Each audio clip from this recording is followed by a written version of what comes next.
Bese ni adunga afanga ni mene aba aguhu femo yega ni mene aba gbele hu femo na yega okayo himi ekuno ba agbasani ni echo ni klede woni neke kusun keni bi ne ya no yega ni o modo manye abrawo ni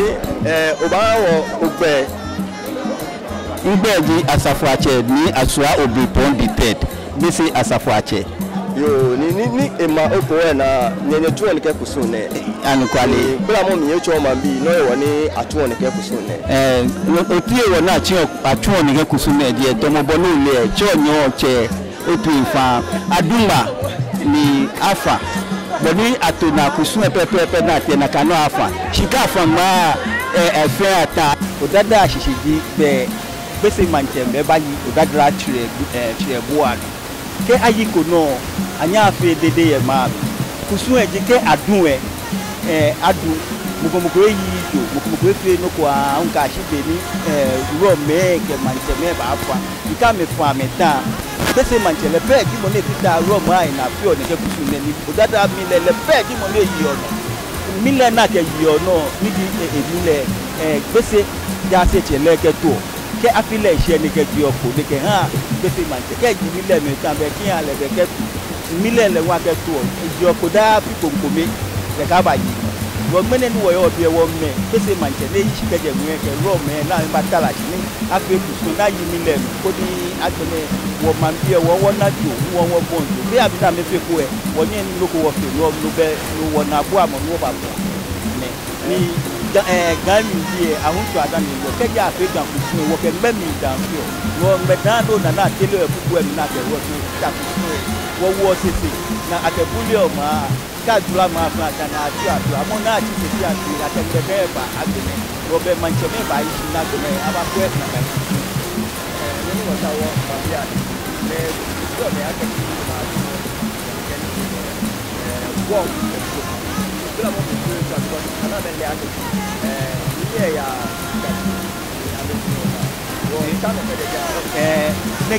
neke madumo nege wonja boni woje Israel bi jubo nege ni ne wocheme observe ni da afio mahile debi inanome prominent people ni chief priest mancheme amenyo ma me boti ogbatu na me hion ma o ani na me soli oke ha ma boni ma ahwele no ka me fe na ka me moni ma fe di o mo ko oye joko lo mi ko e oyi no afe ni bi di ye na fe ake funi ba ma afe yala abeleni oni ashi ke na we kusu bibi ke je ke bi ami afi because imagine ki kwa me pale imeni tun age ne ke kusu ne woni ni je woni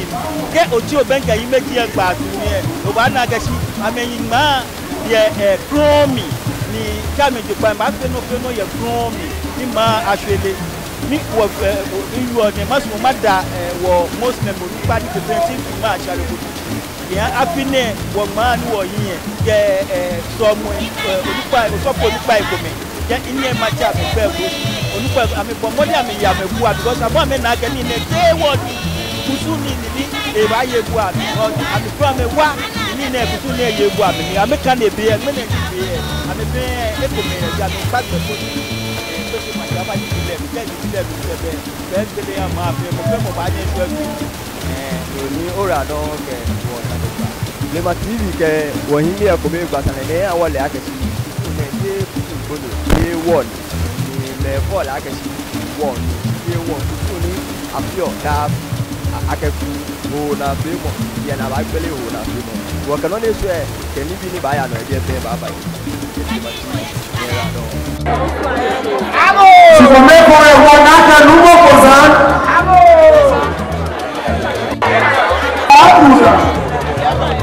Et à la base, vous souhaitez.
bien le bébé va pouvoir faire ça venir. Nouveau opposant.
Get in, take the pay.